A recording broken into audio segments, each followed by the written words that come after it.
নতুন ইউটিউবারদের জন্য সুখবর সুখবর সুখবর। আজকে অনেক কিছু আপনাদের জানার আছে, শিখার আছে, বুঝার আছে, সব কিছুই থাকবে এই ভিডিওতে। শুরু থেকে শেষ পর্যন্ত আমার সাথেই থেকে যান, দেখতে পারবেন অনেক কিছু। আসসালামু আলাইকুম আমার প্রিয় আপু ভাইয়ারা, সবাই কেমন আছেন? আজকে চলে আসছি নতুন চ্যানেলে নতুন আরেকটি ভিডিও নিয়ে। শুরু থেকে শেষ পর্যন্ত আমার সাথে থেকে যাবেন, শুরু থেকে শেষ পর্যন্ত। নতুন ইউটিউবারদের জন্য সুখবর আছে, অনেক কিছু বলবো আজকে এই ভিডিওতে। ফুল ভিডিও জুড়ে আমার সাথে থেকে যাবেন। আপনারা সবাই জানেন আমার আর একটি চ্যানেল ছিল, লং টাইম কাজ করে আসছি, কোনো সফলতা পাই নাই। সেখানে আমার অনেক ভুল ত্রুটি ছিল, সব কিছু আজকে আপনাদের সাথে শেয়ার করব। একটি লাইক দিয়ে আমার সাথেই থেকে যান। এখানে যে পটল আর আলু একটু ভেজে নিছি, রুই মাছ দিয়ে রান্না করব। রুই মাছ হলুদ মরিচ লবণ দিয়ে আগে ভেজে রেখে দিছি, সেটা আর ক্যামেরাবন্দি করা হয় নাই। হলুদ মরিচ আদা রসুন তারপর টমেটো সব কিছু একসাথে বাদামি কালার করে পেঁয়াজ মশলা কষিয়ে নিছি, তারপরে দিয়ে দিছি এই যে পটল আলু। এখন বলক চলে আসছে, এখন দিয়ে দিব মাছ। এগুলো রুই মাছ, বড় মাছ নিয়ে আসছিল, তো সেগুলো দিয়ে রান্না করব। আর আমার একটু পছন্দ রুই মাছ, তার জন্য। আনাপ সাজিদের অত একটা পছন্দ না, সাজিদে তো মাছ একদম অপছন্দ, আর আমার পছন্দ, আমার ভালো লাগে। উপরে দিয়ে দিচ্ছি ধনেপাতা, এখন একটু লাড়া দিয়ে নিব। আর আমি বেশি একটা পানি ব্যবহার করি নাই, হালকা পানি দিচ্ছি, আগের থেকে ভেজে নিছি তার জন্য। আর আমি তো সময় নিয়ে রান্না করি, পানি কম দিয়ে, এক গাদা পানি দিয়ে রান্না বান্না করি না। এখন বিকালবেলা সাজিদের আব্বুর কাছ থেকে সাজিদে 100 টাকা নিচ্ছে, আমাকে বলতেছে কি খাবে, আমি বলতেছি ফুচকা নিয়ে আসো, তো ফুচকা নিয়ে আসছে। আর যে আনাফও বসে আসছে। আমার প্রিয় আপু ভাইয়ারা, আমি আপনাদের সাথে অনেক কথা বলতে ভুলে যাই, আপনারা একটা লাইক দিতে ভুলে যান। প্লিজ আপু ভাইয়ারা একটি লাইক দিয়ে শুরু থেকে শেষ পর্যন্ত আমার সাথেই থেকে যাবেন। আপনারা যদি আমাকে ফলো দেন, 24 ঘন্টা সময় দিবেন। ফলো দিলে ফলো ব্যাক করতে হয় 24 ঘন্টা পরে, সাথে সাথে ব্যাক করলে আপনার চালানোর জন্য ক্ষতি, আমার চালানোর জন্য ক্ষতি। আমরা তো সবাই কাজ করি, ইউটিউব মেনেই কাজ করতে হবে। ইউটিউবে যেভাবে কাজ করলে ভালো হয় সেগুলো বুঝেই কাজ করতে হবে। ফুচকার সাথে সাজিদে যে কেলে নিয়ে আসছিল আনাফের জন্য, পুরো একটা বান্ডিল নিয়ে আসছিল, এখন দুজনে ভাগাভাগি করতেছে।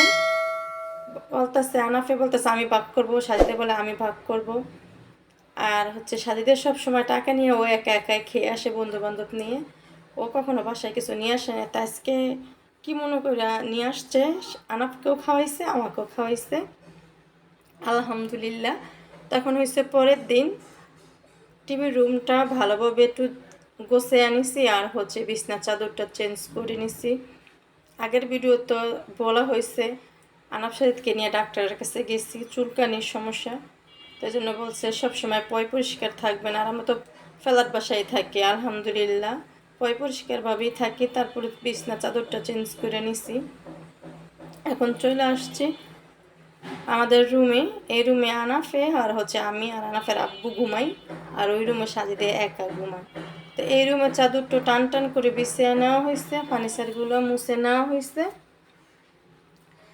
আমাদের ভিডিওগুলো আপনাদের কেমন লাগে বেশি বেশি করে লাইক কমেন্ট করবেন প্রিয় আপু ভাইয়ারা। আমি আপনাদের সবাইকে নিয়ে এগিয়ে যেতে চাই, একটা মানুষ এগিয়ে যাওয়ার জন্য সাপোর্ট প্রয়োজন। আমি চাই আপনারা আমাকে সাপোর্ট করবেন, আমার পাশে থাকবেন, ফুল ওয়াচ করে দিবেন। আমার ভিডিওতে ওয়াচ টাইম আসে না, মানুষ আমার ভিডিও দেখে 1 মিনিট 2 মিনিট, বেশিরভাগ 1 মিনিট দেখা হয়, 2 মিনিট খুব কম দেখা হয়। আমি সবার ভিডিও ফুল ওয়াচ করে দেই, 2-1 মিনিট দেখে কেউ কমেন্ট করবেন না, ভিডিও টেনে টেনে দেখবেন না, তাতে আপনার চালানোর জন্য ক্ষতি, আমার চালানোর জন্য ক্ষতি। আজকে শুক্রবার, আর সাজিদের আব্বু আজকে যে বাজার নিয়ে আসতে, আনাপ সাজিদের আব্বু সবাই মিলে বাজারে গেছে। সাজিদের কাছে আগে বাজারগুলো পাঠিয়ে দিচ্ছে, আর আরও কিছু বাজার আনতে হবে, তো সেগুলো কেনাকাটা করতেছে। আর সাজিদেগুলো আগে দিয়ে গেছে। এখানে আছে পাবদা মাছ, আর রুই মাছ, চিংড়ি মাছ, পাবদা মাছগুলো ভুনা করা হয়েছে, এত স্বাদ হয়েছে আলহামদুলিল্লাহ, অনেক মজা হয়েছে। সবগুলা পাবদা মাছের ভিতরে ডিম ছিল, ভীষণ ভালো লাগছে। যখন ভুনা করা হয়েছে একদম ডিমের মনে হয় না মাছ দিচ্ছে, মনে হয় কি ডিমগুলাই ভুনা করছে, এরকম লাগছে। অনেক দিন থেকে সাজেদের আব্বুরে বলতেছে চিংড়ি মাছ নিয়ে আসো। ঈদের পরে গেছে বাজারে, কোনো মাছ মুছ পাওয়া হয় নাই, তাই আনা হয় নাই। কিছুদিন আগে লাউ নিয়ে আসছিল, তো অর্ধেক রান্না রান্না করা হয়েছে মুরগি দিয়ে, আর বাকিটা এমনি ছিল। বলছি যে চিংড়ি মাছ আনলে রান্না করব, তাই আজকে যে নিয়ে আসছে। আমি আপনাদের মতো অত সুন্দর করে কথা গোছিয়ে বলতে পারি না আমার প্রিয় আপু ভাইয়ারা, ভুল ত্রুটি হলে ক্ষমা চোখে দেখবেন। আমি আপনাদের ছোট বোন, বড় হই বা ছোট হই, আল্লাহ যাই হোক, আমি আপনাদের বোন। আপনারা সবসময় আমার পাশে থাকবেন, আমাকে সাপোর্ট করবেন, বেশি বেশি করে লাইক কমেন্ট করবেন। আমার ভিডিওর অংশে যদি কোনো জায়গায় তিল পরিমাণ আপনাদের ভালো লেগে থাকে, বেশি বেশি করে শেয়ার করবেন আপনাদের পরিচিত বন্ধু বান্ধবের সাথে। তো এখানে আরও কিছু বাজার নিয়ে আসছে, চাল, ডাল, হুলকড়া, লেবু, তারপর কাঁচামরিচ, ধনেপাতা, আলু, পেঁয়াজ, আর হচ্ছে পটল। আর হচ্ছে সাজিদে তো আমও একটা পছন্দ করে না, কাঁঠাল তো একদম খাই না, লেচু তো এই বছরে একদম ধরেই নাই। লেচু খাইছে সাজিদের আব্বু, আমি আর হচ্ছে আনাফে। তো ও খায় যে জাম, তো ওর জন্য আবার কিছুটা জাম নিয়ে আসছে ওর বাবা। সাজিতে বলতেছে আমাকে এগুলো ধুয়ে তারপরে দাও, আমি খাই। তো সবাই মিলে খাওয়া হয়েছে। সাজিদের আব্বু আবার যখন জাম নিয়ে আসে, একটু মোটা মোটা দেখে জাম নিয়ে আসে, সেগুলো যে খেতে ভালো লাগে। ছোটোগুলো আর এক ধরনের আছে যেগুলো দেশি, এগুলো একদম ছোট, গায়ে তো একটা গোছ থাকে না, তো সেগুলো নিয়ে আসে না, যখন একটু মোটা পায় সেগুলো নিয়ে আসে। তো আমি সব ধুয়ে ফেলছি। আর বাজার সদাই আজকে শুক্রবার, সব কিছু মিলিয়ে জিলে তাড়াহুড়ো হয়ে গেছে। আর বাজার যদি না আনে সেদিন তো সব ধরনের বাজার আনা হয়, একটু দেরিও হয়ে যায়। আর হচ্ছে বাজার বসো তো 10টার পরে, আস্তে আস্তে আনতে আনতে রান্না করতে করতে অনেক দেরি হয়ে যায়। মাছগুলো ভালোভাবে লবণ দিয়ে ধুয়ে নিছি। আর আজকে তো আনাম মাছ নিয়ে আসছে, তো কাটা হয়েছে বাসায়, এমনিতে কাইটটা নিয়ে আসে, তো আজকে তো বলতেছে অনেক বীর আছে, তাই জন্য আস্তায় নিয়ে আসছি, একটু কেটে নাও। তারপর আমি বলছি একটু দাঁড়ায় থাকতেন, আজকে শুক্রবার তো বীর তো হবেই, বলতেছে আর দেরি হয়ে যাবে জন্য নিয়ে আসছি। তার কী করা, কেটে নিচ্ছি। তো ওই যে বললাম লাউ ছিল কিছুদিন আগের, বাসা যদি লাউ থাকে এগুলো ঠেডা হয়ে যায় বেশি দিন থাকলে, তারপর 4-5 দিন হয়ে গেছে, সেই ঠেডাগুলো আজকে রান্না করব। ছোট ছোট করে কেটে নিচ্ছি। আর এখানে হচ্ছে পেঁয়াজ বাদামি কালার করে হলুদ, মরিচ, আদা, রসুন আর হচ্ছে টমেটো দিয়ে ভালোভাবে কষিয়ে নিচ্ছি। এখন দিয়ে দিছি চিংড়ি মাছ, আমার ভীষণ ভালো লাগে চিংড়ি মাছ দিয়ে লতি, তারপরে পুঁই শাক, তারপরে লাউ রান্না করলে অনেক ভালো লাগে। এই যে ঠেডাগুলো দিয়ে দিতেছি, ছোট ছোট করে কেটে নিচ্ছি। আর সাথে সাথে রান্না করলে ভালোভাবে সিদ্ধ হয়ে যায়, বেশি দেরি হয় না। আর যদি বাসার থেকে ঠেডা হয়ে যায়, তো অনেক সময় লাগছে ঠেডাগুলো রান্না করতে। ঢাকনা দিয়ে এটা ভালোভাবে একটু কষিয়ে নিব। আমার কষানো হয়ে গেছে, এখন দিয়ে দিব পরিমাণ মতো পানি, যতটুকু পানি লাগে। এই পর্যন্ত যেই প্রিয় আপু ভাইয়ারা আছেন, প্লিজ আপু ভাইয়ারা আপনার কাছ থেকে চেয়ে নিতেছে একটা লাইক দিয়ে শুরু থেকে শেষ পর্যন্ত আমার সাথে থেকে যান। আপনারা আমার ভিডিও দেখেন, লাইক দিতে আপনাদের মনে থাকে না, একটা লাইক দিয়ে শুরু থেকে শেষ পর্যন্ত আমার সাথেই থেকে যান। আজকের ভিডিওটা একটু বড় হবে, অনেক কিছু আপনাদের সাথে শেয়ার করা আছে।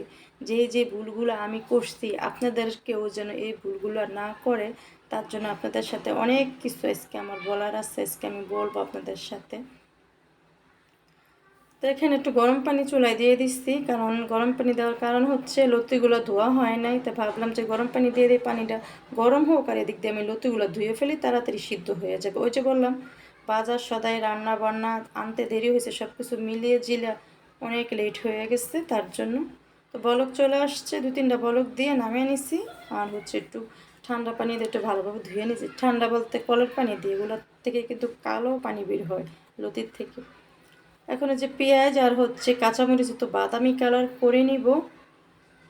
এটা হচ্ছে সাজিদের ফেভারেট খাবার, ও অনেক দিন ধরে বলতেছে লতি নিয়ে আসো, তো লতি তো চিংড়ি মাছ ছাড়া ভালো লাগে না, শুটকি দিয়ে খেতে পছন্দ করে না সাজিদের আব্বু। আমি তো মেয়ে মানুষ, আমার তো মাশাল্লাহ অনেক লুচি, আমার লতি আর চিংড়ি মাছ না, আমাকে যা দিবেন আলহামদুলিল্লাহ আমি সবই খেতে পারি। শুকনো মরিচ কি, কাঁচামরিচ কি, পান্তা ভাত কি, খালি ভাত কি, লবণ দিয়ে ভাত কি, আমি সবই খেতে পারি, আমার কোনো সমস্যা হয় না। আমার সমস্যা হয় আমার বড় ছেলে, ও বাচ্চা বাচ্চা খাওয়া সব কিছু খেতে চায় না। তো এখানে আদা, রসুন, হলুদ, মরিচ সব কিছু দিয়ে ভালোভাবে কষিয়ে নিছি। এখন দিয়ে দিছি চিংড়ি মাছ। চিংড়ি মাছ দিয়ে একটু কষিয়ে নিব। একটু সময় নিয়ে কষালে কি রান্না মজা হয়, ভীষণ ভালো লাগে। এখন বলি ইউটিউবের নতুন আপুদের জন্য সুখবর। আমি যখন ইউটিউবে আসছি, ইউটিউব সম্পর্কে কোনো কিছু জানতাম না, কোনো ধারণা ছিল না। তার জন্য অনেক ভুল টুল করে ফেলছি আমি। যেমন আমি ভিডিও ছেড়ে রাখতাম, আমি ভাবতাম কি আমি যত মানুষের ভিডিও দেখব তত মানুষ আমার ভিডিও দেখবে, এইটা মনে করে আমি যখন ইউটিউবে ভিডিও মানে অন্যের ভিডিও ছাড়তাম আমার মোবাইলে, একটি কমেন্ট করে শুরু থেকে একটি কমেন্ট করে তারপর আমি ভিডিও ছেড়ে রাখতাম। আমি জানতাম না মানুষের ভিডিও দেখার পরে কমেন্ট করতে হয়, আমি আগে কমেন্ট করে রাখতাম। আমার ধারণা ছিল আমি সারাদিন প্রচুর মানুষের ভিডিও দেখব, প্রচুর মানুষকে ফলো দিব, তারাও আমাকে ফলো দিবে। হ্যাঁ দিবে, একটা লিমিট আছে, লিমিটের বাহিরে না। আমি অতিরিক্ত ফলো দিয়ে ফেলছি, অতিরিক্ত লাইক কমেন্ট করে ফেলছি। আর হচ্ছে ভিডিও দেখার পরে কমেন্ট করতে হয় সেটা না করে আগে করে ফেলছি। আবার হচ্ছে যে ভিডিও 2-3 ঘন্টা কিংবা 1-2 ঘন্টা দেখতে হয়, তারপরে মোবাইলটা ঠান্ডা হতে দিতে হয়, সেগুলো আমি করতাম না। আমি সারাদিন হচ্ছে মানুষের ভিডিও ছেড়ে রাখতাম, পরে দেখতাম কি কমেন্ট করতে পারতাম না, কারণ এত পরিমাণ কমেন্ট আমি করতাম, পরবর্তীতে আর কমেন্ট হইতো না আমার মোবাইল থেকে। এই ভুলগুলো আমি করছি, আপনারা কেউ করবেন না। ভিডিও দেখার পরে তারপরে হচ্ছে আপনারা কমেন্ট করবেন। আর কারো ভিডিও আপনারা দেখেন, দেখার পরে যেমন 2 ঘন্টা 1.5 ঘন্টা দেখলেন, দেখার পরে মোবাইলটা অফ করে রেখে দিলেন, মোবাইলটা একটু ঠান্ডা হোক তারপরে কমেন্ট করতে পারবেন। আবার হয়েছে আরও কিছু ভুল করছি একদম শুরুর থেকে। কারো ভিডিও আমি ছেড়ে রাখতাম, কমেন্ট করতাম না, কারণ আমি বুঝতাম না কমেন্টের মাধ্যমে মানুষের সাথে পরিচিত হয়, ভালোবাসা হয়, জানাজানি হয়।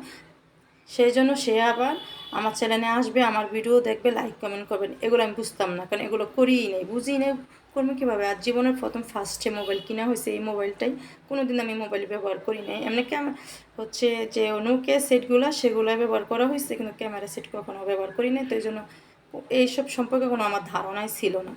তো আমার আরেকটা চ্যানেল ছিল, তো সেখানে আমি এই ভুলগুলো করছি।